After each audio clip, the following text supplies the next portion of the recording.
Hello, and welcome to the 25th installment of the Extreme Hardware Podcast. My name is Simmons, and today I am joined by, it's a smaller crowd. We might have a couple more individuals show up here in a little bit, but first person that I'm seeing here is our good horsey friend, Frick Frock. It's I. Greetings. And also today we have a special guest, Enterprise, the man himself, the owner of ExtremeHW.net. Bonjour. Oh, you're not French. And we also have Andrews. So yeah, first thing I want to start out with today is the ExtremeHW.net giveaway that's currently ongoing. We are still within the month of March as we are recording this. So this month, the giveaway is for the PB 750 watt power supply. It appears that it is a modular power supply, 80 plus gold rated, very high quality power supply. I think Alex actually uses a similar variant of this thing. If you want details on how to join the giveaway, please view the forum. There's a thread with all the details. It's pretty easy to join, and your chances of winning are pretty good. Just go sign up for it. Is there anybody who would actually go out and get a non-modular power supply nowadays? Do they exist? Non-modular ones? So actually, yeah. I actually just a couple years ago, I ended up getting a non-modular power supply because it was one of those older. I was building in an older Corsair case. You know, those ones that the cutout for all the cables is just slightly too far away from the power supply. And it was using a non-modular. It was actually the easiest way to just make it clean exit from the back of the power supply. So I did it purely for aesthetic purposes. I'm on Newegg right now, and I decided to look up how many power supplies you can buy right now that are modular and non-modular. Right now, there's so many full modular power supplies on Newegg that it doesn't even show them all. It just shows 999 plus. And non-modular, there's 466, and then there's semi-modular. I don't even know what is. Okay, so I can actually speak for this one. The semi-modular power supply is the only cables that are not modular are the 24-pin, your 8-pin EPS. Usually you have either dual 8-pin EPS connectors or an 8+4 connector. And then I believe some of those non-modulars also have maybe a couple of the PCI Express power connectors, but then everything else is just modular. So you add your own SATA cables, your Molex cables, additional PCI power cables. They make more sense in, I would say, server builds, more compact server builds, just because if the more bulk cabling that you have sometimes impedes airflow. So I get it. I personally prefer the aesthetic of a non-modular power supply if you can hide all the cables, just because everything's bundled together. But ever since I went over to the dual chamber cube cases, I can't really justify it anymore. Exactly. Yeah. Once you're hooked on that small form factor life. No. I'm talking about 011 dynamic, large dual chamber case. God. Where the power supply is in the back half of the case. Hey, I was just happy with the PSU shroud. You know what? I have mixed opinions on those power supply shrouds. When are we gonna get Johnny Guru on the show? Oh man, we should reach out to him at some point. We'll get Alex on that once he gets back from getting all sweaty at the gym. He's one of the few people out there that's been around forever, but I have no idea what he looks or sounds like. He did a segment on PSUs on damn it, I can't remember, but it's on YouTube. No kidding. Yeah, just put in Johnny Guru. He does come up. I can only imagine what that voice sounds like, and I feel like once I hear it, it's going to be just totally wrong, and I might be either disappointed or impressed. I don't know. It's a two-way street. I'm either going to be really happy to hear what his voice sounds like, or really disappointed. Hey, you want to talk about disappointment? Let's talk about what's going on with the Crysis remaster. Oh, wait, hold on real quick. I got to talk about folding real quick, and just to get that out of the way before Alex shows up. So as we mentioned last week, Extreme Hardware now has their own folding team. We are team number 239902. We are currently moving up very quickly in the world, and I'm totally going to take advantage of this opportunity as the pseudo podcast host to drag Enterprise across the table here. Now that I have cleaned the house and surpassed him by 3 million points on the team. You suck, bro. Dude, do you know that the power that's being generated from people using folding at home right now is like more than all top 7 supercomputers in the world? Yeah, actually, that's a good segue into our first topic. So it has actually been calculated, and we folding at home is now in the exascale of compute. As per right now, COVID-19 research is currently sitting on average about 1.5 exaflops of compute right now. That's 1,000 million, Kim. I don't think that's accurate. Can it play Crysis? But can it play Crysis? 10,000 million. So anyway, yeah. Let's talk about Crysis. Frick, you go ahead and take the lead on this one. So hang on. I remember reading about Crysis and how at the time it came out, right? When Crysis first dropped on the scene, I think it was like 06, 07. And when it came out, it was a phenomenon, the likes of which you've never seen. We're still seeing memes about it to this day, even though they haven't released a Crysis game in like 10 years, right? So Crysis comes out, changes the revolution. It made me buy an 8800 GTX, right? It was that that kind of a thing. Because back then, photorealism in games was always something that like people tried to do and tried to make happen. But before Crysis, could you honestly tell me what was the most realistic game before Crysis, before 2007? Like Half-Life 2, maybe? Yeah, right. Lighting in Doom 3 would be great. But if you're thinking photorealism before Crysis, like, can you even remember what it was? Yeah, it probably had to have been Half-Life. Yeah, Half-Life 2, Doom 3, one of those two, right? So Crysis drops, and my God Almighty, it changes the world forever. So now they're like, okay, now they announced they're going to do a new version of Crysis. And there was actually a showcase video where they showed off what this new engine can do. And you know what? It's interesting to note that the CryEngine now, or like graphic fidelity now, I don't think it's going to be that big of a jump. Because remember, in 2007, the biggest jump was from like Half-Life 2 to like Crysis. That was a big jump, right? But if you look at Crysis now, 2007 Crysis now, or even look at like a game from like 3 years ago or 2 years ago and look compared to a game that's just coming out now, I don't know if the graphical leap is going to be that big. Because the best looking game right now is, what would you say, like Battlefront 2 with that with a certain reshade mod on it? Probably the most photorealistic game out there. I would say Rise of the Tomb Raider is probably still one of the go-to, like in terms of just graphical fidelity benchmarks that you can like go to right now, right? Just because once they updated that game with the ray tracing shaders, that game looks gorgeous. You would say would you say that's one of the best looking games ever made? Or I'm sorry, the best looking game ever made? No, that's clearly Tetris. Tetris 99. Thank you very much. Oh man, I could talk for hours about Tetris 99. Battle Royale scheme is extended to Tetris of all things. No, it's one of those things where the jump. I don't know if there's this really good graph out there, like it's a visual graph about how a stacking of polygons per generation becomes less and less visible the more it increases, right? So I'm trying to find the exact graph, but it was like, here's you go from like 7 million polygons to 14, like basically going from 1 million polygons to 5 million polygons is pretty noticeable, right? But going from like 5 million to 10 million is not that noticeable, and going from like 10 million to 20 million is less and less noticeable. Of course, right? But you also have to factor in the resolution that people are still playing on. Like 1080p is still the golden standard for just general gaming, and it hasn't been until the past couple of years that 4K has really been taking off.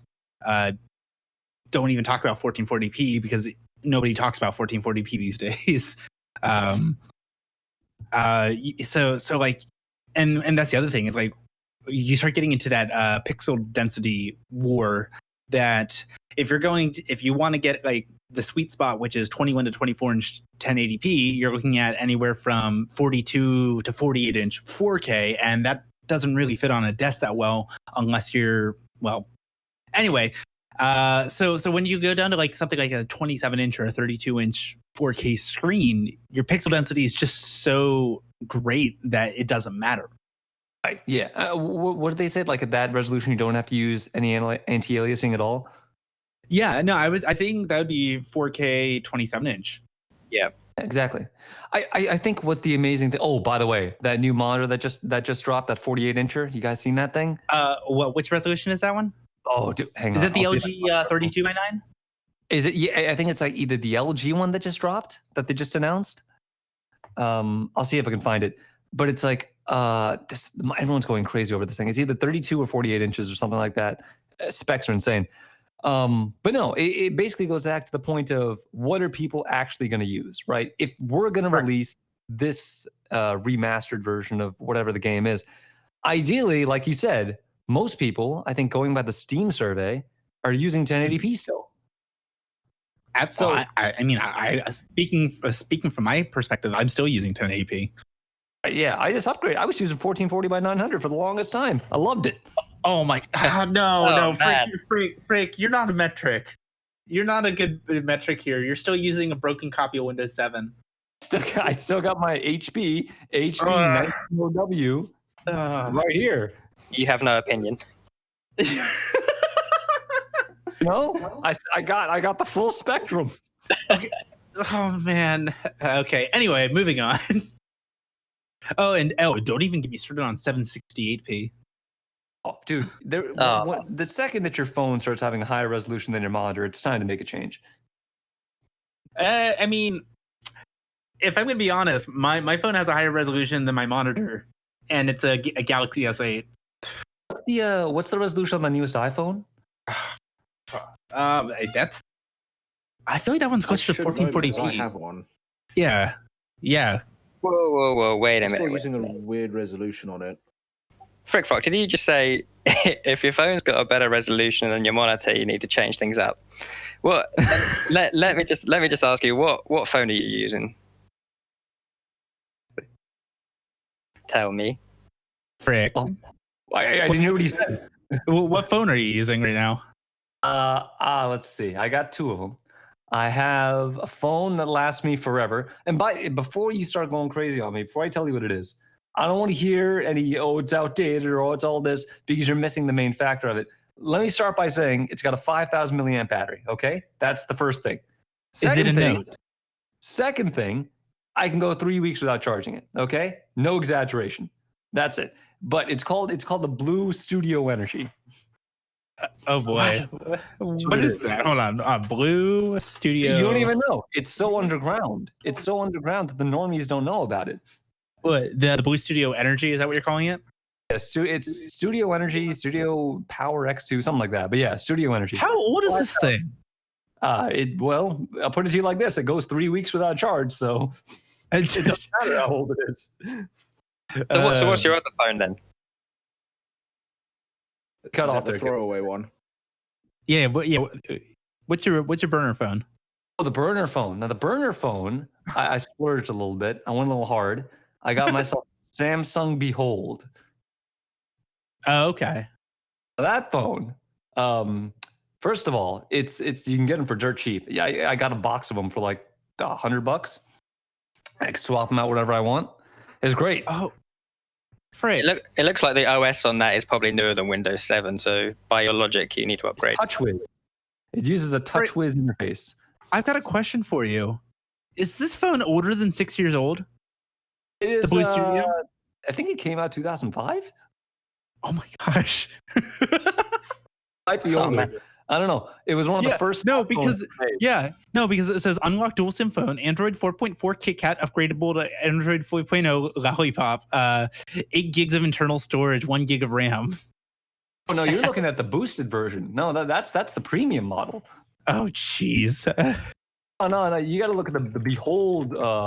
You're looking at the Behold 2. I'm talking about the Samsung Behold T919. No, I That's was talking about the Boy Studio Energy 1. Oh no, yeah. Well, that's a different story. Yes. 2008 was the T919. But the great thing about it, you can get a box of them for dirt cheap. Great. Why do you need a box of them? Well, you need phones. They break. You got to buy new ones. Like Frick is absolutely outside of any standard like litmus test for technology and what is considered good technology. I'll post it. Here we go. Look, right now you can get a brand new, well, kind of Samsung Behold for $8, and it comes with 3 cases. Come on, Okay, Windows so- 10 $3. So I did a quick Google search, and the resolution of the iPhone 11 base model is, where is it? 1792 by 828. So that can't be right. That is. Why is that so? That seems really low. that's the base model. Okay. Yeah, look at the 11 Pro Max. That's got a higher resolution. Yeah. Let's see that one. Oh boy. I still really appreciate this add-on I have for Google Chrome, which when it sees the number 69, it adds parenthesis nice beside it. Simmons, I put the resolutions in podcast public. Yeah, 2680 by 1242. So somewhere in between 1440p and 1080p. Oh, you're posting it there. See, I was in general. Okay. Yeah, that's public is for everybody, Frick. Public. You public. Okay, I'm seeing this. Okay, this is what Alex has, I think. Yeah, No, he's because just got a regular Pro. He doesn't have the Max. Oh. Yeah, hey, you gotta have the Max. not everybody can afford a $3,000 phone. Is that what it is? No. Oh, thank God. Does No. it even? I don't really keep up with the iPhone stuff because I just don't do iPhones. But Thank God. is that a standard refresh rate on those screens as well for that money? Are we talking some higher hertz or what? I think it's 75 hertz. I have no idea Damn. what it is. Okay, so I'm looking at I'm on the iPhone 11 website right now. iPhone 11 Pro. Great. What the hell? Okay. Is the 2 million to 1 contrast ratio, is that relevant to anybody ever? Is that even a marketing? That number hasn't been relevant in years. Yeah, why do they still market that? That's like advertising like a gray to gray speed. Quite frankly, I feel like that, milliseconds gray to gray. Wow, Like, who cares? that specification was irrelevant back when it was common, but honestly, I think the relevant standard for that is the HDR rating. Yeah. Oh yeah, that's right. Yeah, because the HDR rating actually is a valid number that can be quantized.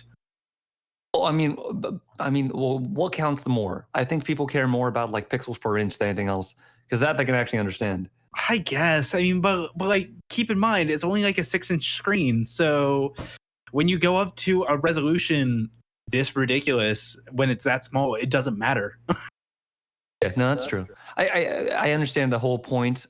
I'll be totally honest with you. I think right now, in the current space of mobile, it's going to get really exciting with all like the flipping phones and like people taking a lot more risks. But for a while, the mobile phone space was the most boring thing to watch on the planet. It's like, oh, we've got more pixels on our screen, or oh, we've got another lens. It's like, what? It's so boring. It was so lame. But now we've actually got something that's interesting with like folding phones, and like there was a tech a while ago where not only would it be like a phone that would be like dual screen, but you could actually like roll it up and put it in your pocket. It was the coolest thing. Yeah, those flexible OLEDs actually being. Well, I mean, but that's essentially what's in like the Galaxy Fold or the Moto Razr that we're seeing now. And actually, I have a question for you. Floppy. I want full floppy, Simmons. I want it all 100% flop. No comment on that. I want to be able to like whip my phone around like a wet sock. Oh, man. I want. The whole folding phone thing is just, I mean, let's just sit back and be honest for a moment. This generation of folding phones, it's just essentially a massive beta test, isn't it? Because they're all going to go wrong. Well, I mean, the first gen Galaxy Fold, which that's the double wide phone essentially. That one was prone to screen failure after about a year.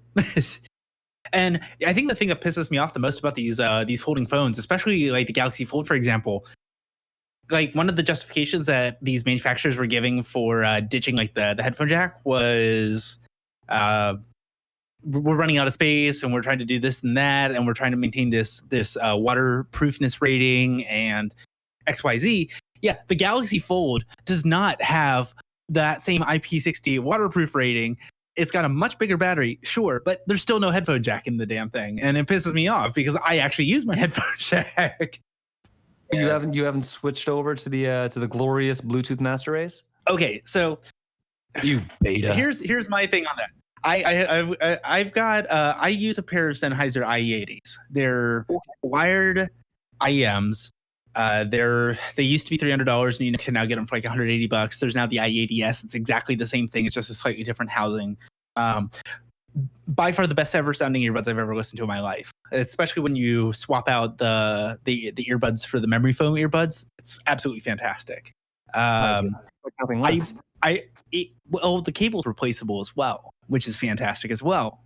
The problem is I got this Bluetooth, this officially supported Bluetooth connector for it. The audio quality is maybe a third or a quarter less bit rate than plugging it into my old Galaxy S4. Can I ask you how much did you pay for that? The adapter itself? Oh, for your Sennheisers. So back when I first got them, I think they were closer to 300, maybe 270. Now I can get them for about 185. Okay. And then the Bluetooth, because I got a cheapo Bluetooth cable off of eBay for like $10, and I was like, okay, maybe it's just crappy Bluetooth. No, I got the officially supported $75 cable, and it sounds just as garbage as the Chinese one. I think anyone paying that kind of money for a cable needs to discover the glory of monoprice.com. Not a sponsor, but they should be. Yeah, right. No, but that's the thing, right? Is like, if I want to listen to decent quality audio, like if I want to go balls to the wall, I will plug into my headphone setup that I have here at home. But when I'm out on the road, onto the airplane, or wherever else, I'm going to use my wired headphones. Because plugged it directly into the phone, it's not perfect quality, no, not even close, but it's still really good compared to the offerings that I've seen for Bluetooth. Now, don't get me wrong, there are some good Bluetooth headphones out there, but there's a noticeable bitrate difference in between the two, and it's really frustrating. Here's the thing that you don't understand. See, in order to get the best quality, you got to pay for it. I think a lot of people don't realize good stuff costs money. And Simmons, when it comes to stuff that costs money and that's high quality, nobody does better. No, the most expensive wireless headphones right now are from Louis Vuitton. And I posted a link in public for you. The specs that they've listed. First of all, they're $1,200. So let's start there. $1,120, but with tax, you're probably looking at $1,200. But here's the thing, and here's the Louis Vuitton difference. Yes, they've got, and no exaggeration, 10 millimeter beryllium drivers. That's a selling point. There you go. Wait, are they earbuds? I just posted a link in public. Yeah, they're wireless. A 10 millimeter driver in earbud. Wow, that's. I mean, that's no joke. that you know what these look like? These, do you guys remember the old OG Bluetooth headsets that people would use for their flip phones? Okay, yes. Yeah. That's what that looks like to me, without the microphone dongle. I know what you mean. But 10 millimeter drivers ain't nothing to sneeze at. Okay, but if I'm going to spend $1,200 on headphones, I'm going to go off the deep end and I'm going to go for some who Stacks. Oh God, they don't make Bluetooth. Shut up. They don't make Bluetooth. See, this is the Louis Vuitton. See, Louis Vuitton Bluetooth is different from your standard Bluetooth. Let's get that out of the way right now. Oh wait, is this advanced Bluetooth? It's it's extreme Bluetooth. There's something to be said. Oh, dude, one of my favorite things to do is to like cruise audio forums and like go on HeadFi and like any audiophile place and just look at people who try to like justify buying some $1,200 copper cable. And they're like, it's the ions that you got to make sure your cables never touch the ground, man. Okay, because what happens is your cables touch the ground, and then your $1,200 cable sounds like a $1 cable. All right, bro. Man, you got to get those silver-plated Ethernet cables that cost $500. Yeah, right, man, those exist. That's a real thing. I know they do, and it makes me mad.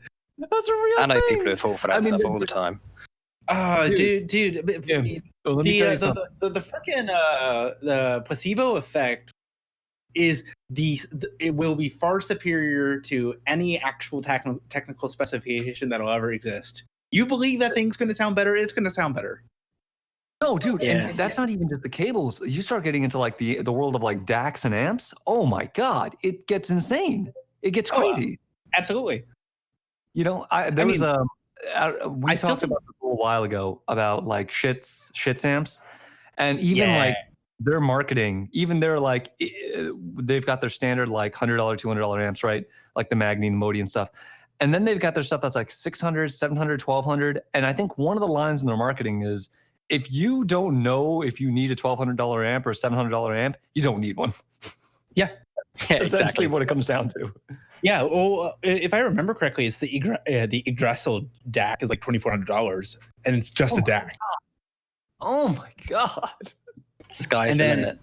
And then the Ragnarok is their big boy amplifier that's like $1,500 or $1,800 or something like that.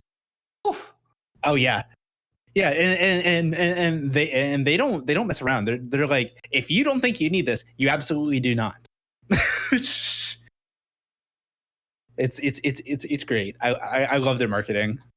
Yeah, they're pretty good. 5-year warranties, 15 day satisfaction guarantee. Oh, you better change that. Well, so like, and that's the other thing is they have a storefront set up over on the West Coast. So it's like if you're in LA, and it's like if you actually want to hear like the Yggdrasil or the Ragnarok or any of these high ridiculously high cost amplifiers in person, bring your headphones, plug in.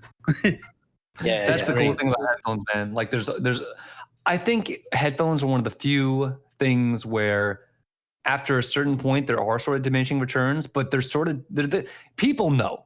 Like, you understand that the best headphone on the planet right now, objectively speaking, is Sennheiser Orpheus, and that's not even up for debate. But you realize that maybe just because I spend $300 on a pair of headphones and then I spend like $3,000 on it, it's not going to sound 10 times as good. That's the thing. But that's the other thing is like, I mean, the Orpheus is in that weird league all of its own, because for those who aren't familiar, the Orpheus is a $20,000 amplifier headphone set. Not worth every penny. And the key for listening to those is whenever they do the demos, you're in a sound isolated box, because the moment that you have other sounds in the room that just affect, your listening experience, they are open backs, it ruins it partially. Like, I guarantee if I listened to the Orpheus in my computer room right now, it would not be an enjoyable experience, just because I've got my 2 folding rigs behind me, I've got my desktop beside me, I've got an exhaust fan blowing air out the window also beside me. Yeah, so not an ideal listening room. Yeah. Did you ever hear about some of the reviewers who've gone and tested Orpheuses? And I think there was a couple of them that said they wish they never did, because now that they know how good it can sound, they can't go back. Well, so I think Linus said it, and I don't know how much it was for show, but he basically said that he was listening to whatever recording that they had playing, and he said he was almost moved to tears listening to that experience. And I'm like, it's one of those things, you would have to hear it. And that's my other thing is, like, I'm super skeptical, because I know Best Buy is not the ideal environment to listen to hi-fi headphones, but where my grandmother lives, they've got one of those mega Best Buys where they have the dedicated. Well, no, it's basically one of those. It's like 3 times the size of a standard Best Buy. They have a dedicated like home theater section, like home theater audio section. And they had, I don't even remember the manufacturer, but you'd recognize the speakers if you looked at them because they look like it's like that carved wood speaker tower. Wait, which one? Marshall? Maybe. If you post a photo, I could identify it. But basically, they've got that tweeter that's in its own separate module on the top of the speaker tower. That's Marshall. That's definitely Marshall. Yeah. So they had this setup in this like sound isolated room. And they've got you sitting about like 15 feet away from these speakers. They're aiming at the sweet spot of this room. It's a treated room, and I'm listening to this recording. It was the live recording of "Hurt" by Johnny Cash, and phenomenal recording, by the way. Like you can hear every like little buzz of the guitar and all that stuff, which is really neat. But my first thought that came to mind as I'm listening to this recording is like, wow. The sibilance of these speakers is really harsh. Boy, sibilance. Yeah, like the high end, like the 15K to 20K range was super just in your face. I don't think people realize how fatiguing that gets. Like it's not just something you get used to. That thing like feels like it's drilling into your brain. Like I understand why people appreciate that listening experience, but after about 5 minutes of listening to this recording, I was done. Oh, we have somebody else who really likes headphones. Alex, what do you think about headphones? You ever used a pair of headphones before? Hello. And yes, I have used a pair of headphones before, Frick. I use them quite frequently. That was a silly question. Tell me more about your Cost Porta Pros. I think we've talked about this quite extensively before, but I'm in the same camp as Simmons, and I don't know if you have them, but HD 650s all the way. Yes. Yep. Just impossible to beat for the price. I luckily haven't tried anything beyond the HD 820s. The ones that were closed back that no one really liked. Those and the HD 800Ss. I haven't tried anything higher than that, and yeah, but I don't want to. But the 800S is not even a good. Because that's right in that fatiguing category. I was very disappointed with both the HD 800S. The S is actually not as bad as it's not as trebly as the 800 because they basically put on that very popular community mod to it. And the HD 820 was the ones they're closed back, and it ruins it. It's actually worse, and it costs like twice as much. And when I went down to that like audio store, the thing that actually stood out to me the most was not those $1,000, nearly $2,000 headphones. It was the $300 stacks that were better. And, well, yeah, but we've had this. We went pretty extensive into the stacks conversation last week for sure. Yeah, so I couldn't be able to keep them because I would need to reduce the humidity in my apartment and. Climate control. No, I'm not even joking. No. Yeah. Humidity greatly affects those headphones, and as well as dust. Yeah, because those are they're electrostatic, so they're very susceptible to basically the entire environment. So people keep them in boxes. We're going to build you a neat cube, a climate cube. Man, it's too bad we don't have Chris around to weigh in on that. I think we should move on from headphones. We've exhausted that topic multiple times. Yeah, I was going to actually, before we moved on, I did want to get Enterprise's opinions. What kind of headphones do you typically listen to if you're going for like a music experience? I have to say I'm pretty crap when it comes to the whole audiophile stuff. I usually just find a pair of headphones, and if they're good, I use them. If they're not, I don't. But to be honest, because they're close by, I just end up using my and I'm probably gonna get chastised for this, my Logitech gaming headset. Yes, don't laugh at me. But yeah, to be honest, even though headphones, like, fidelity for me at least are much better than your average kind of stacks, but I have to admit, kind of like the little bit of a raver in me from back in the day, but I like being in a room where I can feel that bass drumming through my body, and you can't do that with a headset or headphone. No. You know what I mean? Actually, you need something optimal for your hard style listening sections. I don't even know if they still make hardstyle. They might. Oh yeah, they do. Hardstyle is not as in as it used to be. It kind of took a veer towards. Oh, I can't remember what the German variant of the genre is called, but Russian hardstyle is super in right now. Is it really? Yes. Unironically? Unironically. Okay. What, like the Polish hardcore? Oh God, I can't really. Actually, the one that Yes, that one. the one that comes to mind like immediately for me is like DJ Blackman, and he gets featured a lot on Life of Boris YouTube channel. Okay. Now I know what you're talking about. Yeah, I like Boris.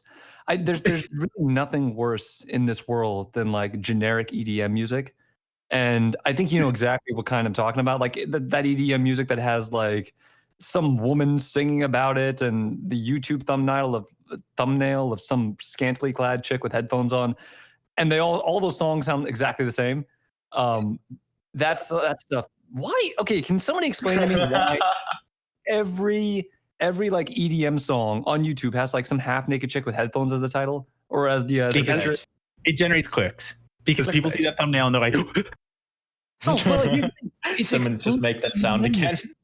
Dude, it's exclusive EDM music. I never see it for like country music or like rock music or anything else. It's always just like EDM, hot chick with headphones. But why? Well, monkey see, monkey do. They see others doing it with millions of views. They do the same thing. hey, if it's a known formula that works, might as well beat the formula into the ground. I mean, yeah. Look at the lo-fi stuff on YouTube. It's always like anime something. Sitting in an apartment window with a cup of coffee. Something like that, or like Boris Johnson on a train. But it's always at sunrise or sunset or at night, and it's always like a calming scene. You can just look at any of them. And it's all like that. So it's just copying the trends, really, I guess. Yeah, lo-fi Boris wave. Did you see the lo-fi Merkel wave? To get nothing done to. Oh no. This one was pretty great. You want to talk? Okay, there's all these like stereotypes whenever it comes to like music genres. I think the biggest one is if you listen to any sort of like D&B music, it's always like space in the background or like some tree. Like, oh, I just listened to that new LTJ Bukem record, man. And that's why I really appreciate vaporwave is always like this. It's always like 80s Japanese cartoons. Yeah. Oh, dude, vaporwave. No, but like that's why I really like appreciate. Are you guys familiar with Igor with 3 R's? No. It's like this mashup between like deathcore and like drum and bass and like breakcore. It's bizarre, is what it is. Like we're gonna have a whole show just about like. Is that by Will Smith? Oh my goodness, Yeah, it is. She'll be quarantined. Will Smith has always been a memer. No. You know, this is probably unironic. That's the sad bit. I appreciate the art, though. I think somebody on his head's way too far forward. Let's do this. No, that's just a scoliosis. Oh, It looks like art from WikiHow. Need vacation.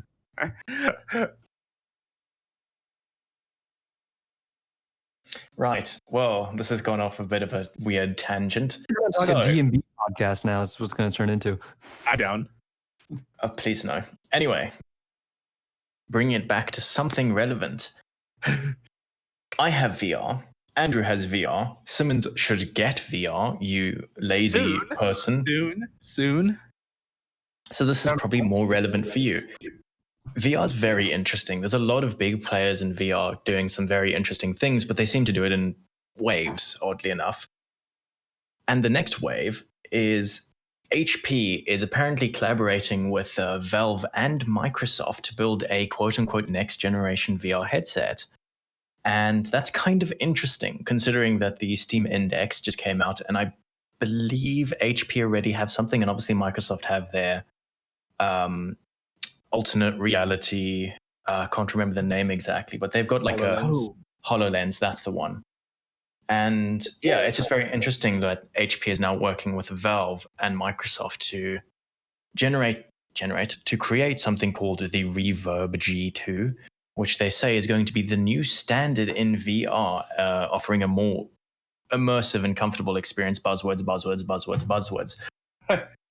Well, I mean, the big buzzword there is obviously comfortable. But I find that weird though, because I haven't tried the Index, but I've tried the Vive and obviously the Oculus, and they're both comfortable.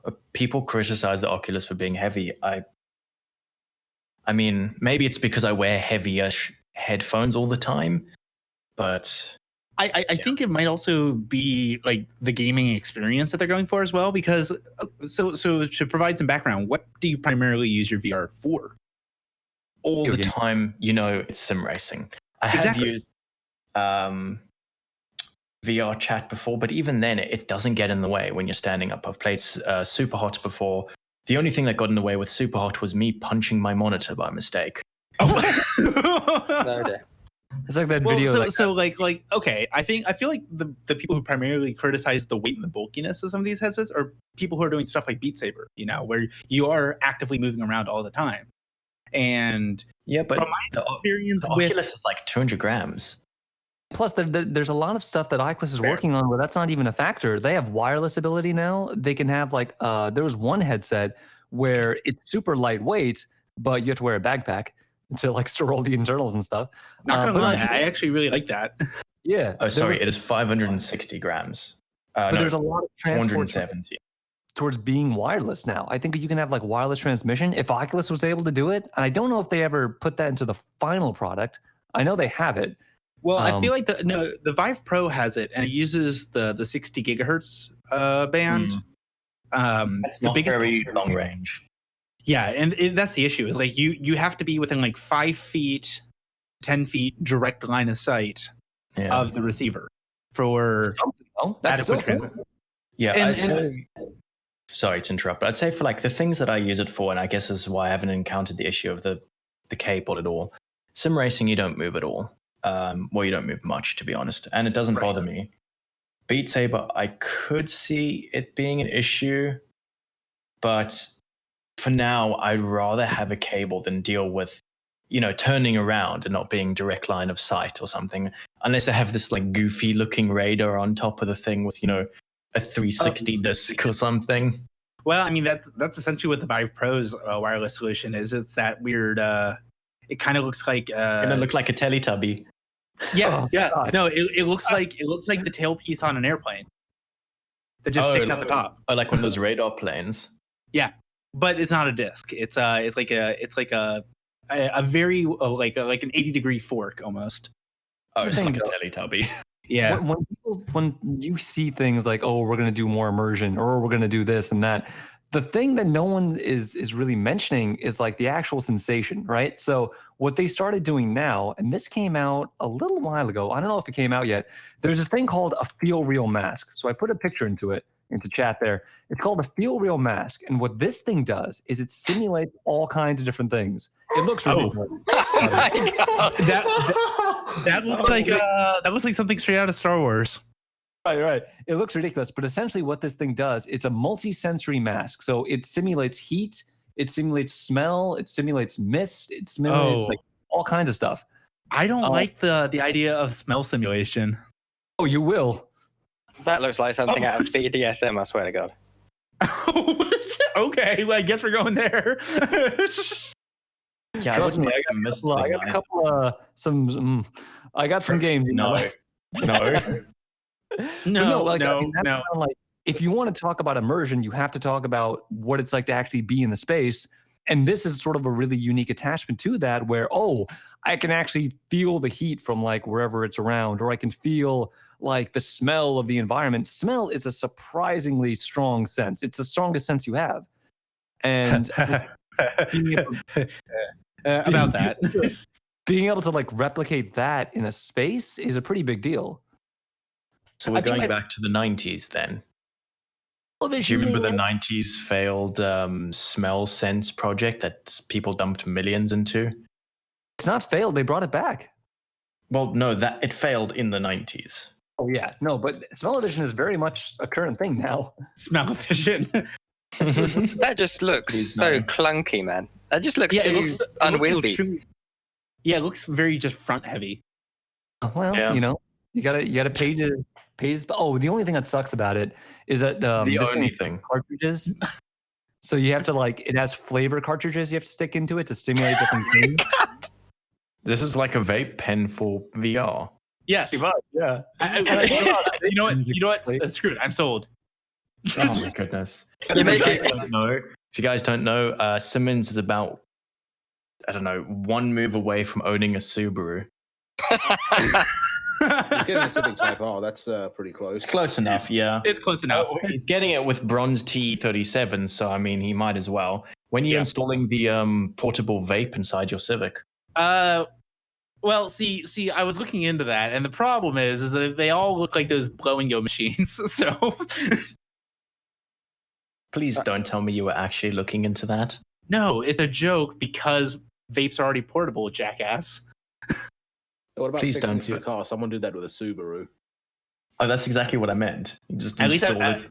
at least I'm not pulling a dead mouse and smoking cigarettes in a McLaren. Oh no! What about the fabrics? Well, I guess if you spend $1.5 million on your own car, it doesn't matter what you do to it. Do you guys know that? I don't think he smokes in his cars. Did you guys know that Alex and Deadmau5 are best friends now? Oh, yeah, because you spoke to him on when he was streaming. Yeah. Yeah, you guys actually had a conversation about, oh, by the way, I'm like not even an hour away from you. Bestest I friends. didn't say that, but okay. Oh yeah. By the way, I've driven by your house several times. I did not say that I'm either. outside your And house also, right now. I can't because I don't have a car. Two things actually. Actually, I'm gonna ruin it for everyone. I'm just cycling back to this VR headset.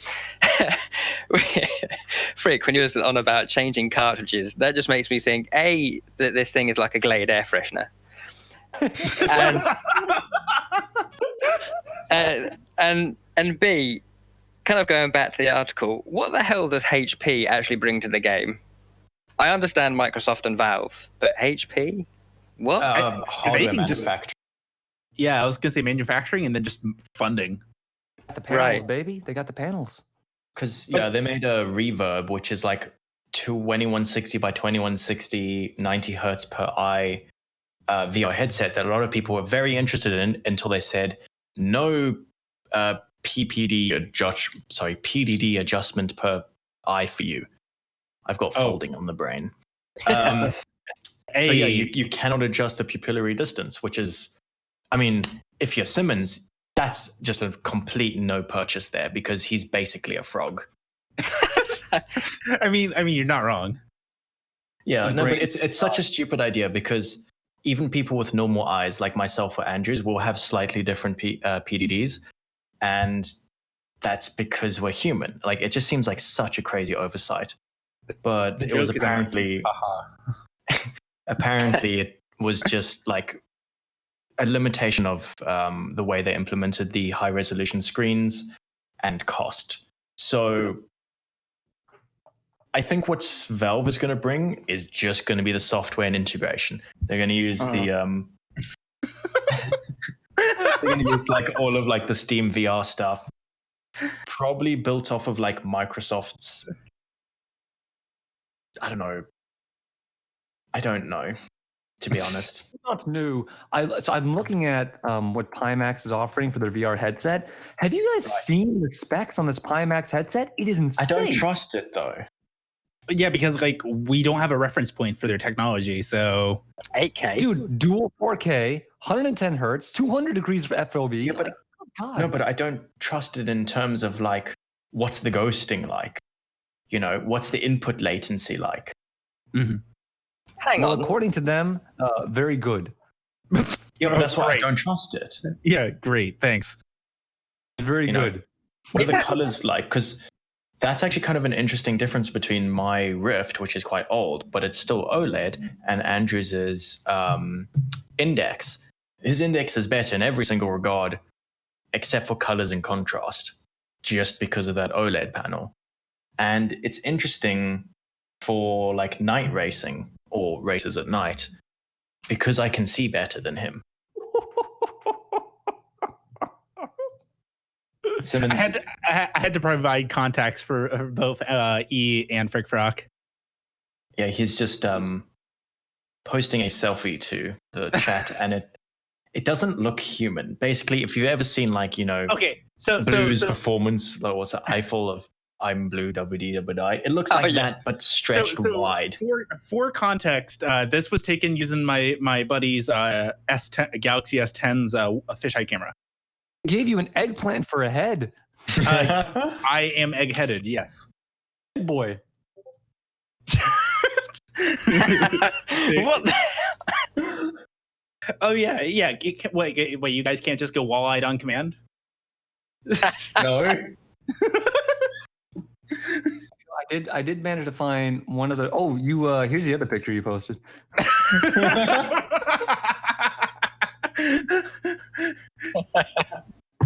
We're just cyberbullying Simmons now.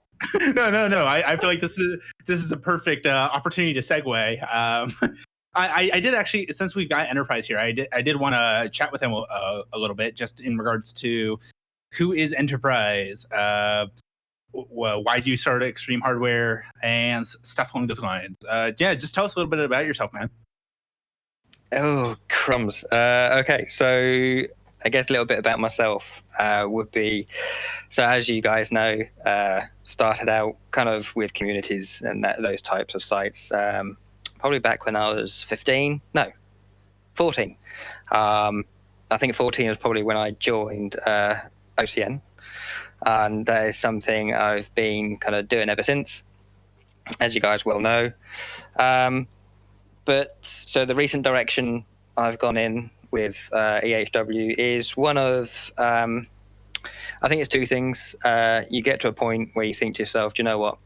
I could probably, do my own thing off the back of kind of the experience and the knowledge you gain over the years of doing something else, right? So that's kind of where ExtremeHW was born, and kind of B was also semi-born out of, I guess, frustration. I'm happy to voice my frustration with respects to corporate, and it's something I kind of wanted to move away from, kind of wanted to go back to doing something that was grassroots, something that was privately owned, and something that can be kind of fun again, you know what I mean? So that's kind of where it went from, that picture. I feel like the thumbnail for this YouTube channel is just going to be all of these images. Sorry, that was bad timing. I just posted a picture of a very wide-eyed sloth. He's sloth-like. Okay. And then some personal questions. What games have you been playing over the years that have been just like your highlight game out of your years of either PC gaming or console gaming? What have you been playing lately? Tech you're excited for? Tech that you currently have that you're really digging? Simmons, you generally ask these questions one by one. Yep. You know what? We're just shotgunning them. Yeah, that's fine. That's fine. Kim is an old man. He's played a lot of video games. Okay, so if we're going to say probably what was my favorite series of all time, I'm a Metal Gear Solid man myself, probably followed by Resident Evil, and that's kind of going back to the kind of older console days. Obviously, I know there's been newer Resident Evils, but I have to admit, I kind of left them back in the PlayStation days. So games I'm into, mainly FPS. I've always kind of enjoyed kind of fast-paced games. I enjoy the new Tomb Raiders. They're not exactly fast-paced, but I have to say they're quite refreshing compared to the Tomb Raider of old, which used to drive me insane. And so lately, the game which I really want to play but haven't gotten hold of yet is Doom Eternal. It's good. It's Doom, really good. Yeah, it looks cracking. I mean, Doom 2016, that is, was something else. I love that game. It was brilliant. I mean, graphically, it was really immersive. The gameplay was fantastic. So yeah, I've been really looking for There he is, the butler from Tomb Raider. Do you know how many? Annoying. Poor Do you man know- into a freezer and left him to die. Yeah, that's what I used to do all the time. That was the only fun of it. Jeez. Yeah, Oh, it's so, you know what? sadistic. This is actually a good time for you, Kim, because number one, there's a new Doom game coming out, and number two, there's going to be some new Metal Gear Solid games coming out because Sony is going to buy Konami.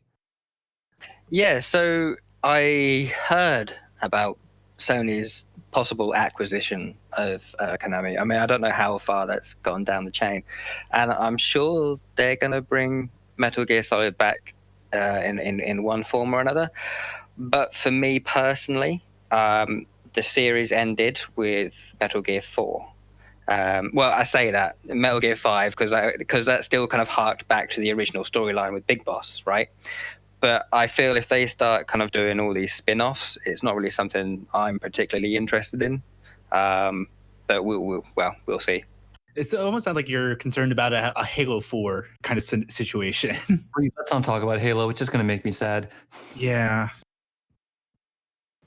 Speaking of Halo, has anyone here bought into the Master Chief package yet? Yes, because I've been playing the crap out of Halo Reach just for the online multiplayer on PC. I was really big in the Halo Online scene back when that was still a thing. Before it got taken down. Well, no. So they were working on the dev team for Halo Online was working on going from 0.7 to 0.8 for like 2 years, and they went like full radio silence because one of the big things to note was they were building the engine from scratch, essentially using this cracked, unreleased version of the game. So it very much existed in the realm of greyware. And then when they finally did release this version 0.8, it was a major overhaul to their Forge system to make it more friendly to, PC, since it was obviously only for the PC.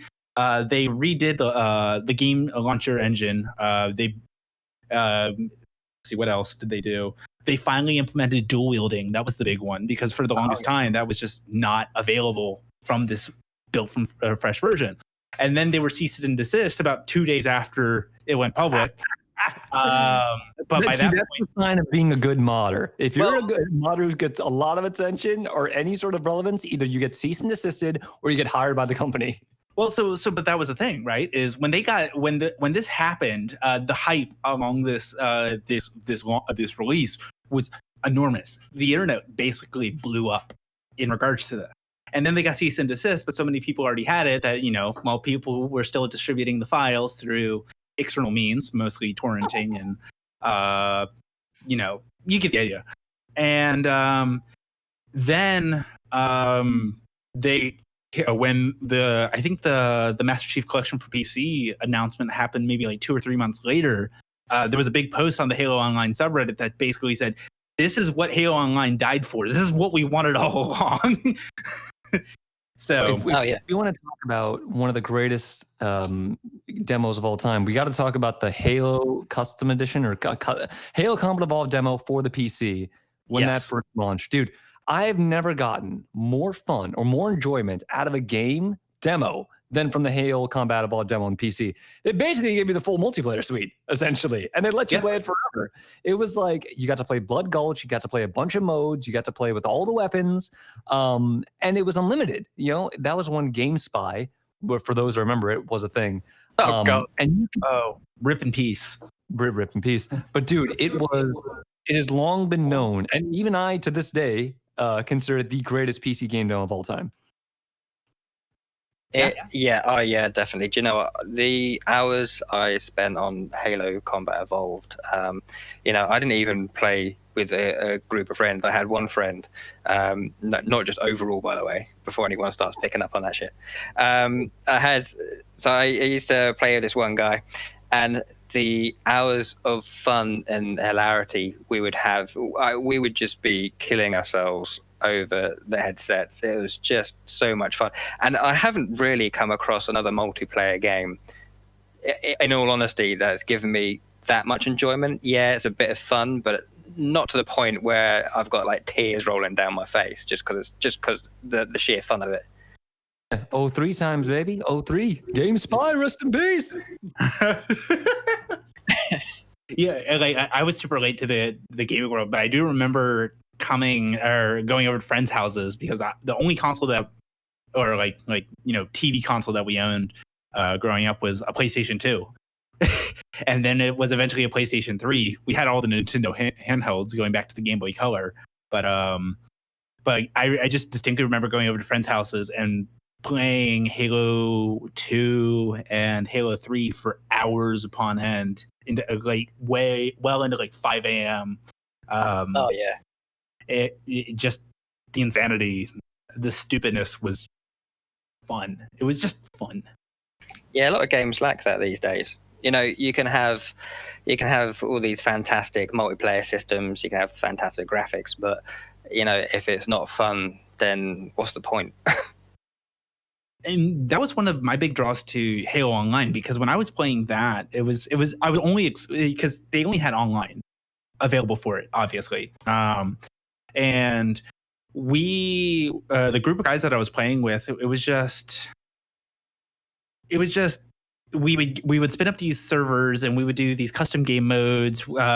Since it was based on a lot of like Halo 3 and Halo 4 assets, you had a lot of those custom Halo 4, like the power variants of the assault rifle or the gold ones. So then we would make silly game modes like SWAT Epic, which just had the golden BR and the golden DMR, and you're just doing dumb crap for hours upon end. It's just, so when Halo Reach did come out for PC, the first thing that me and my buddies did is we spun up a server and we just played for like 6 hours straight. It was just mindless fun. Good times. I don't really remember many online gaming experiences like that when I was younger, I guess.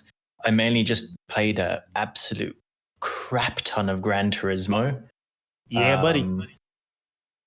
I think both, and I'm guessing Andrew and I have probably thousands upon thousands of hours in Gran Turismo 2, 3, and 4. I have thousands upon thousands of hours just in Gran Turismo 4. Yeah, like that game, like especially with the endurance races and actually doing the endurance races. I remember like doing them, going to sleep, waking up, doing them, going to sleep, waking up, doing them, because they are 24 hours. When they say 24-hour events, they're 24-hour events. You can pause, but like you can also give the control over to AI and stuff. But I didn't want to do that for a large majority of them. Of course not. But yeah, other than that, like the first online games I really played were probably StarCraft 1 and StarCraft 2 and Diablo 2 and Call of Duty, really. That's about it. I wasn't really a huge fan of online games. See, I didn't really get into online games until like 2011, because that was when I actually had my own personal laptop, and then I could actually just start doing stuff. The internet was so heavily regulated for me when I was living at home in like middle school and high school. So it was unironically Minecraft. That's what really got me into online games. And then after that, it was PlanetSide 2. I think I have 900 hours logged on PlanetSide 2. Yeah. I think I didn't really play StarCraft 1 competitively until like very much the end, like when StarCraft 2 was starting to come out. I just mainly played the custom games for that. That was like my Warcraft 3 for online, because I know a lot of people grew up playing the custom games of Warcraft 3 and have like good memories of that. I barely played Warcraft 3 online. I never played it. It's good. Don't buy the remastered. It's a waste of time. I wasn't planning the on original. Well, it's like so I had a buddy who was super hyped when WoW Classic was announced last year, and he intentionally saved up a bunch of vacation time so he could binge playing WoW Classic for like a week, just nonstop. And a lot of people were super hyped when WoW Classic came out, because obviously modern WoW is not what it used to be, and a lot of the fun and charm is gone from the original game. But I never had that attachment to it. So when he was trying to get me spun up on the game to play with him, I just wasn't enjoying myself. The game is clunky, because it's older. It definitely hasn't aged very well. But I just didn't have any like emotional attachment to it, so I just struggled to get into it. Yeah, I played WoW when they did like a free day. I think I got a free 3 months or 1 month when I bought my second worst. No, was it my worst or second worst GPU? When I bought my GTX 690, I got a month or 3 months free. I forgot that you owned one of those. Yeah, that was a good meme. Good thing Chris isn't here. Yeah, no, I haven't owned very good GPUs. My 1080 Ti is the best GPU I've ever owned by a long way. No, quick little tangent into that. Well, 5870 was great, but they both just died. Like, I've never had computer hardware die on me. Like, not, DOA or within like overclocking anything. It just died. Both my 5870s and my 965 Venom just died. The only hardware that I've had just straight up fail was my most recent router that I purchased. I was moving it around. When I unplugged it and I plugged it back in, it just would not turn on anymore. Yeah, but for me, it was like kind of, so it's kind of, I suppose, it's not really a long story, but it's a complex story of me being an idiot and buying a Hunt Key 750 watt power supply that was probably actually rated at 300 watts, trying to run 5870s and Crossfire with a 965 BE, and it just didn't work. So I shelved the 15870 for a long time, and I got when I say a long time, it was like 3 months, and then I got a HX850, which was amazing. Set it up, finally plug in my next one, my 5870, and it just doesn't work. I didn't do anything to it. It was just on a shelf. It just didn't work. That's bizarre.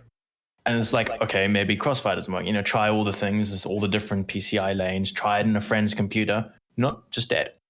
And I couldn't return it or anything like that because, yay, South Africa and grey market. Yay. There's no warranty.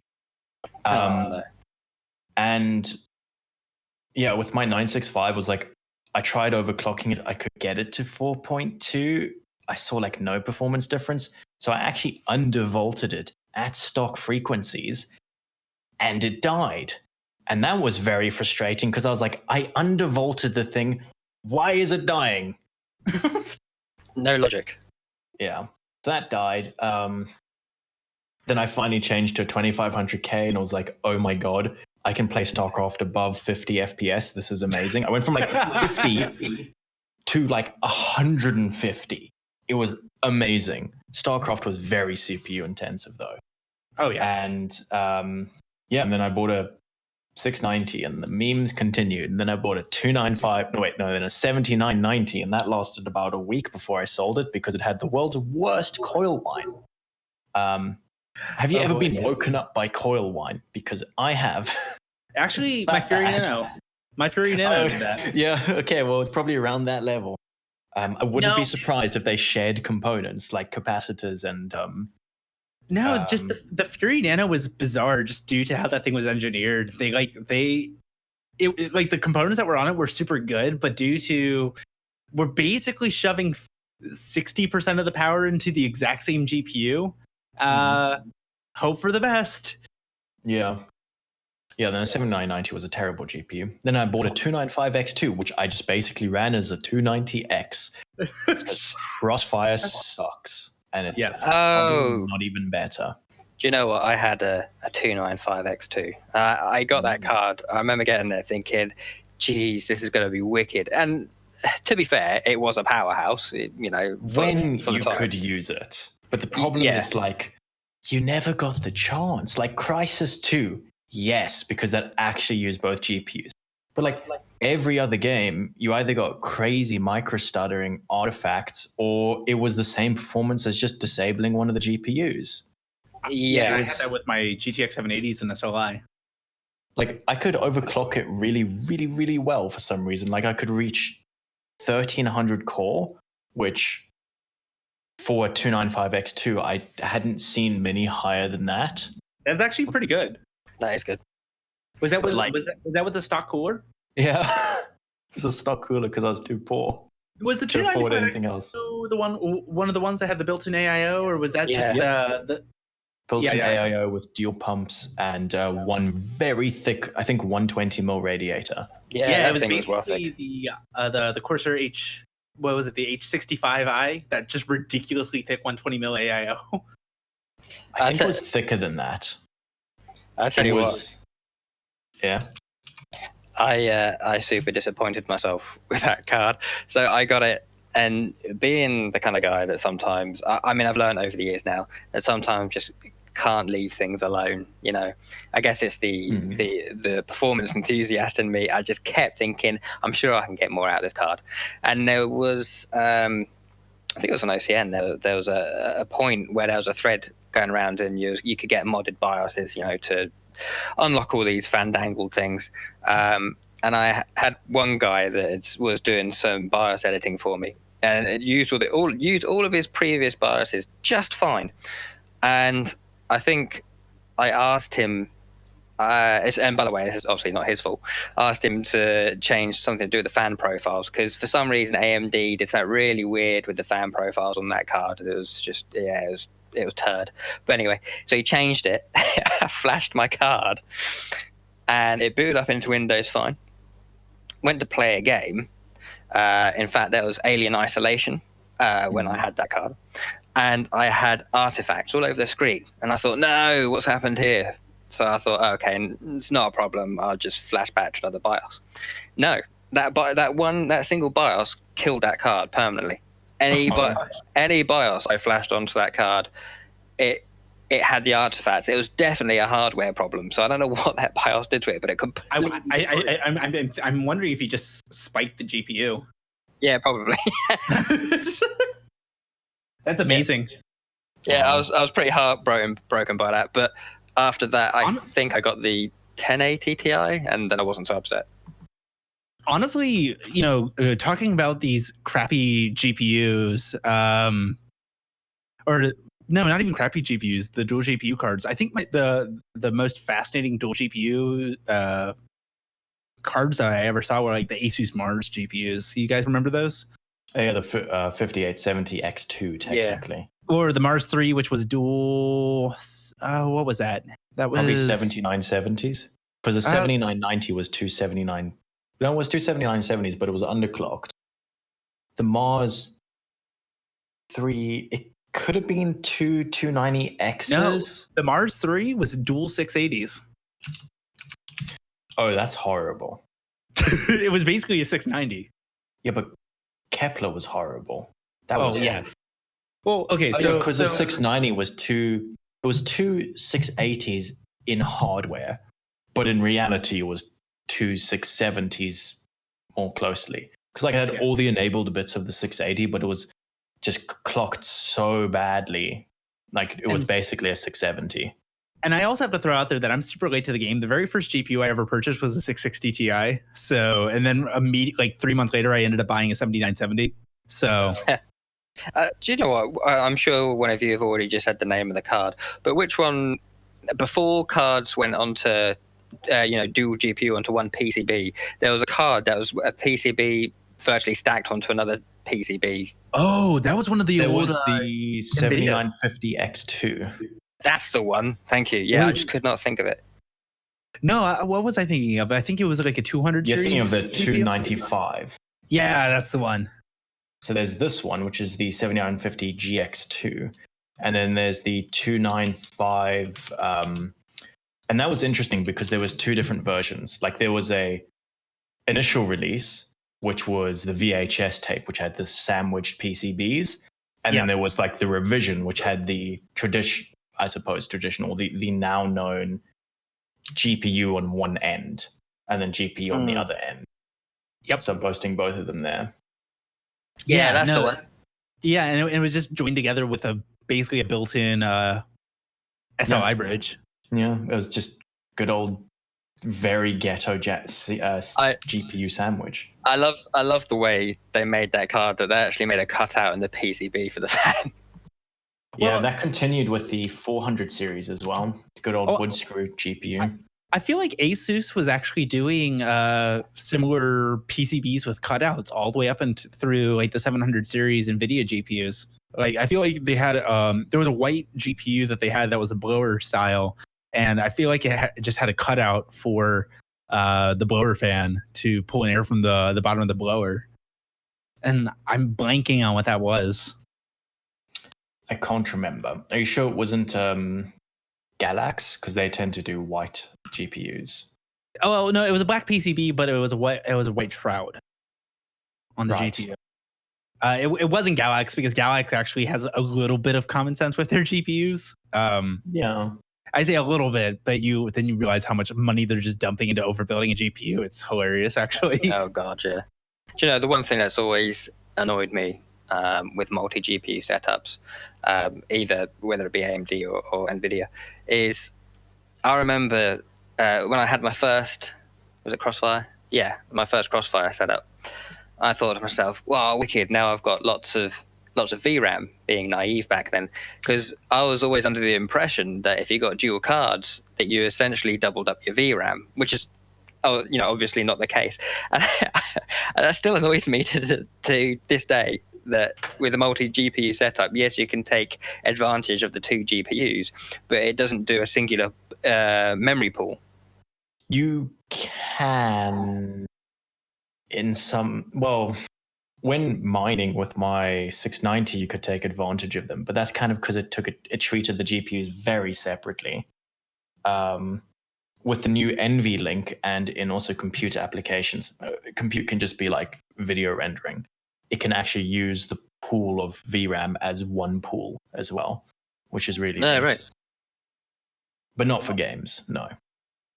I wonder why they don't do it for oh, wait a minute. Latency, yeah, just thinking, yeah.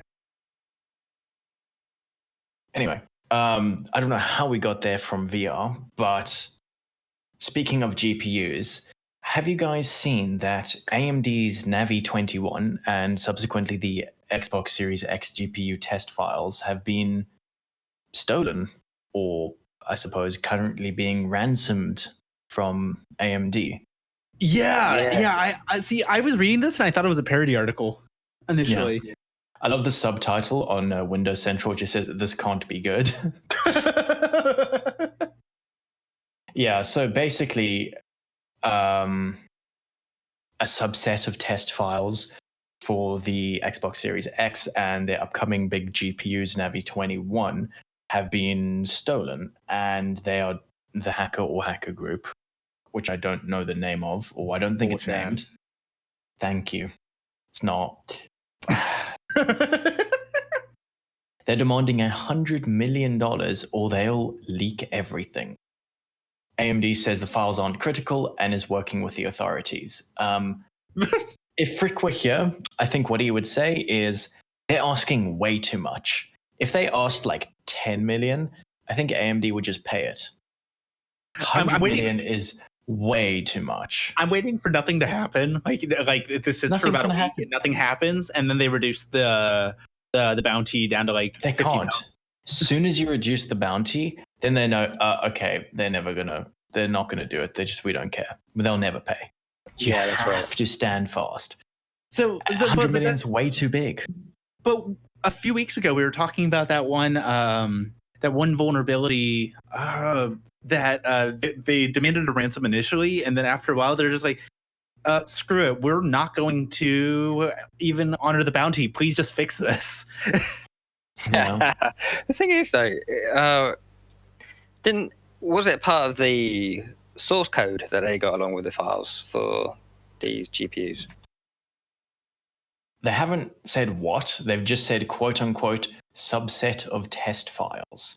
So it might even just be ridiculously meaningless. It might even just be like, I mean, to be frank, let's say it details out all of what Navi 21's going to be in terms of, shader units, HBM count, what they're going to do, just like completely leaks the specs of it.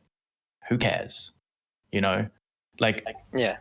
It won't look that great. It won't cost them $100 million. No, I mean, all it would be is a shame for the PR campaign.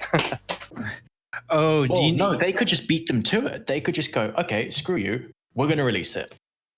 Do you know what I just had a bad thought about?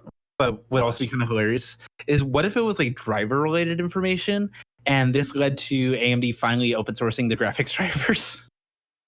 Well, That'd be nice. yeah. I mean, it wouldn't fix them, to be honest. No, but they could make them better at least because now you have community input. Yeah, I suppose. Although the Linux open source AMD drivers aren't exactly, Well, that's what I'm saying. Is like if you just had full like low level access to the software interface between the hardware and your operating system, you could then better optimize whatever black magic is occurring between the GPU and the rest of the system.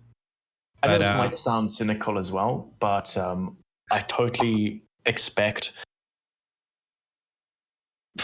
I suppose, extreme AMD enthusiasts to actually make them quite a lot better, because I think they have quite a bit more overlap with people who would do that on Linux as well. Oh, absolutely. Because, I don't know, I think those demographics just tend to intertwine. Yeah. I think it's overall it's just going to be more of a slight embarrassment for AMD security. I mean, unless this guy, or in fact, so far as I know, the articles say it's a she. Unless they have kind of all literally down to the fine point, like blueprint specifications that, as you've kind of already alluded to, could maybe show up any vulnerabilities, I don't really think it's a big deal. Yeah. It might be, considering like the $100 million bounty, it might be something big. Yeah. But like, yeah, I'm just struggling to think what would be worth $100 million. Yeah, I mean, the demand was way too high. Oh, sorry. If I just read some more, apparently it contains source code for Navi 10, Navi 21, and Arden, which is the Xbox Series X GPU. Yeah, I thought they mentioned source code somewhere. Yeah, I mean, yeah, I don't know. It's a bit silly, but oh well. Will be interesting to find out what happens with that. Speaking of things that are bad, and this is not even a good segue, it's not even a segue at all. Windows 10 full creators support has been extended because of COVID-19. Oh. It doesn't matter anymore, by the way. No, I know it doesn't matter anymore, but hey. I find it funny that it takes a massive pandemic for Microsoft to go, our updates aren't very trustworthy, so we probably shouldn't release it right now and destroy everyone. I didn't even think about that, but that's hilarious. Yeah, they've actually not been on a, like, I'm in the camp of, I kind of feel like I need not to defend Microsoft, but like, I think they're getting a lot better, especially over the past like 3 years, for releasing updates that aren't bad. But this past month, they've released a few really, really bad updates. So, Alex, are you using an AMD CPU right now? No.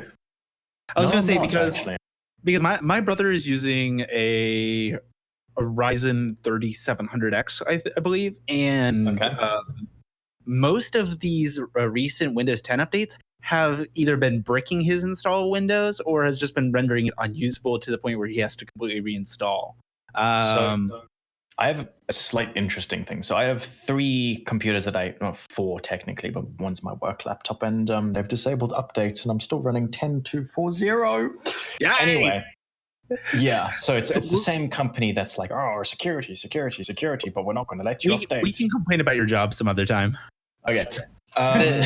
Well, let's just put it this way. I've got a 3950, and yeah. I think I've got all the latest updates, and it hasn't bricked my PC so far. That's the thing. So I was going to say, it's very, very hit or miss with a lot of these updates. I have a Surface Book, and in my mind, the Surface Book, a Microsoft product, right, should be the best grounds for these updates should always work.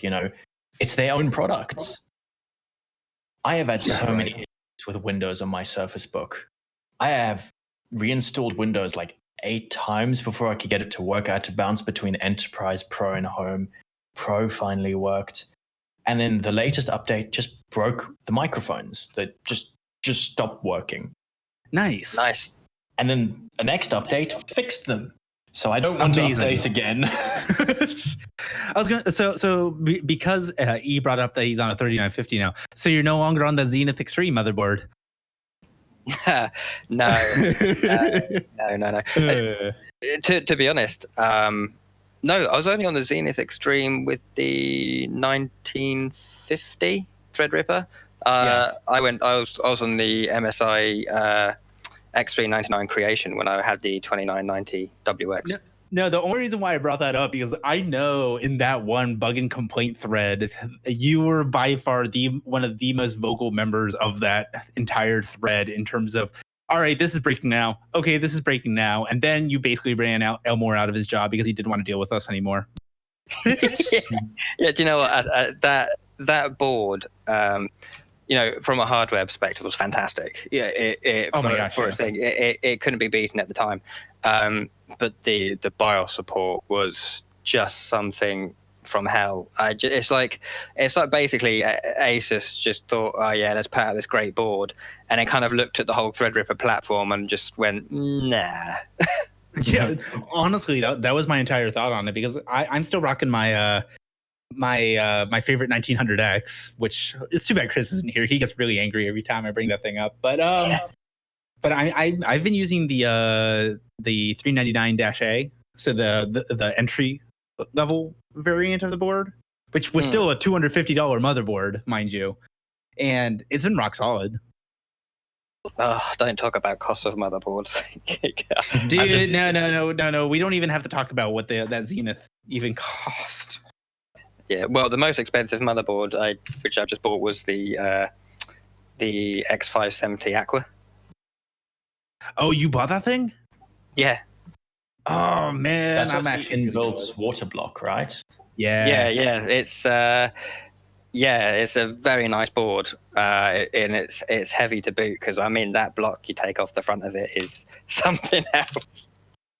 So I find something interesting about those. I'm in two minds about them because generally when I upgrade my CPU, which is very, very infrequently, considering I've gone like 295, I've gone 965, 2500K, 9900K. There's a big gap between those.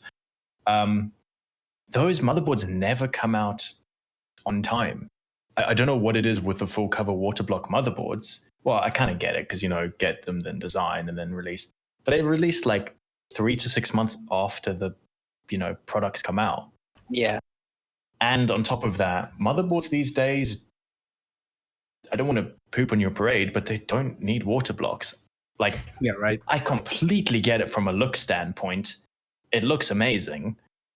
Or if you have a motherboard that was going to have a fan in it, like the X570, you don't want a fan. Completely get that. But like my, I'm horrible with motherboards. Z390, I think. It's really nice. It's the Gigabyte Aorus Extreme or Aorus Ultra. It's got sensors bloody everywhere. The hottest I've ever seen any bit of it get is 40 degrees Celsius. And that's on the VRMs. Or the MOSFETs, rather. Yeah. So I find those kind of, a hard sell because of the price, the delay, and the not the necessity for it anymore. But they do look very good, I will admit. Yeah, I'm a big fan of the EVGA dark boards. They are nice. I was until the Z390 and they decided, haha, we've made really good motherboards, let's not. Yeah. The Gigabyte board for the Z390, it's kind of funny how motherboards do that. Like they kind of pass the baton on who's going to make the best motherboard this generation, and the Z390, they passed the baton to Gigabyte. And I think Gigabyte has the best motherboard and the worst BIOSes so far. Yeah, right. Don't get me started on the BIOSes for Gigabyte boards. I was so happy to get rid of my double boot BIOS issue it was unfixable on Sandy Bridge. It was just like a known issue. Can't fix it. Double boots all the time. Just accept it. It's like, God, I can't wait to get rid of this. No, my new motherboard has the exact same issue. Actually, it has one further where I have two BIOSes. And if I make any, like if there's, it drains if you plug it out and kind of flush the power out of the caps and stuff, I have to toggle between the BIOSes until it boots, which is really, really, really annoying. Oh, that sounds like something else entirely. Yeah, I don't know what it is. I didn't want to return it because it was it was like Christmas and stuff, and it was just like, no, I can't. No. So it's like you turn it on, it like freezes, it gets into a boot loop, flick to the other BIOS, boot loop, flick to the other BIOS, boot loop, flick to the other BIOS. Okay, I'm through. And then it doesn't do it for like 6 months. It's really weird. That sounds miserable. Jesus. Yeah, so I can't wait to get rid of this as well. So you brought up the Z390 Dark being not a great board in terms of just like I assume it's aesthetics. At all. Okay. The big thing I appreciate about it though is how they've got those EPS connectors set up right next to the 24 pin in a horizontal mount. That makes so much sense to me. Yes. And the justification that they had for rotating the socket like that and putting the memory on the top is it substantially shortened the traces between the motherboard or between the CPU and the memory. Like this thing was obviously designed for liquid nitrogen. The problem That's my problem with it though, oddly enough. Because like I don't know, it's hard to say because basically their step down from that was not competitive with like EVG, with Gigabyte's Aorus Extreme or Aorus Ultra, or even just the Aorus Pro. But then the Dark was way too hardcore focused on LN2 overclocking. They didn't have one in between, you know. I like the concepts and stuff they're doing with that, but I sure as hell will not LN2 overclock on my board. I sure as hell want 4 DIMMs. Yeah, why the hell just got 2 DIMMs? I just noticed that. Well, okay, so the justification that is straight up for doing LN2 overclocking on the memory. It has been proven that the mini ITX motherboards that only have 2 RAM slots are much better for memory overclocking than damn near every 4 DIMM full ATX motherboard on the market. Yeah, shorter traces. Yep. That makes sense. Yeah, so it's like all of the EVGA's other products are just kind of run of the mill motherboards, and then you got this one which it looks like Kingpin said, I'm going to get involved with this process and build whatever I want, even though I know he has no real input on the CPU side of things. Yeah, so it's like it's good and bad, but the only big thing I do hate about this board though is the whole non-standard EATX layout of it. I was watching this video this morning that by Gamers Nexus. Ranting about EATX. If you haven't watched that yet, I strongly recommend you do. I've watched it. Oh my gosh, he's just for context for any listeners. He basically just started ranting about how EATX is a non-existent motherboard layout, and there's no standardization between the different manufacturers. And then with some of the manufacturers, there's no standardization even within the brand of what EATX actually means.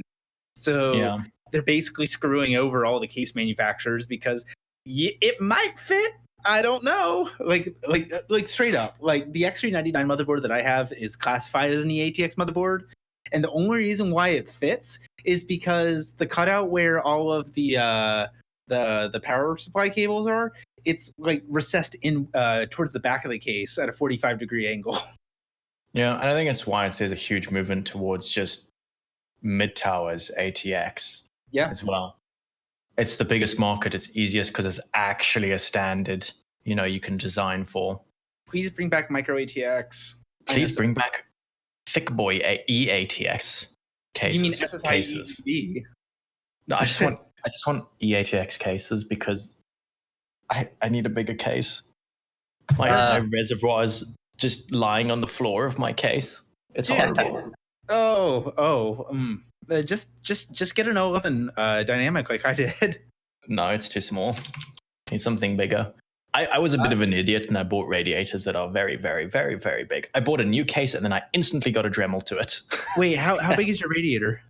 It's 420 at the front, 140 rear, 280 top. But they're the black ice. I've got the things right here. Yeah, they're the black ice ones, which means they're cheating. They're not 140 mil wide, they're 153 mil wide.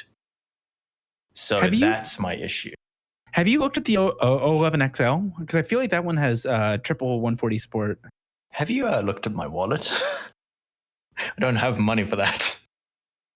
Just put your S2000 fund into that. No. He doesn't even have an S2000 fund. Oh, yeah, that's right.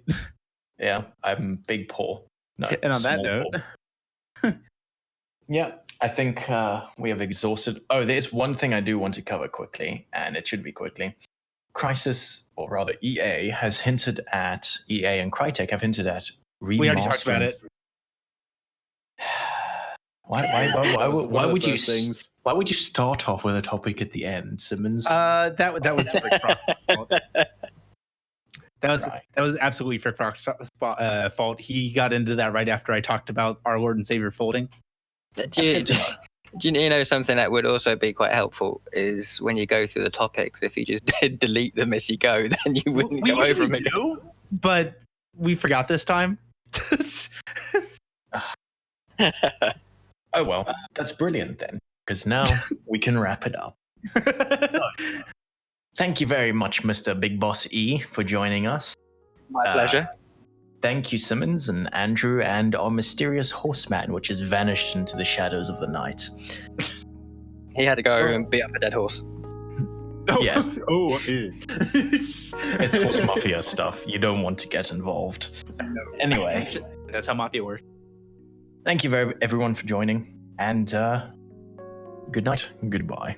Goodbye.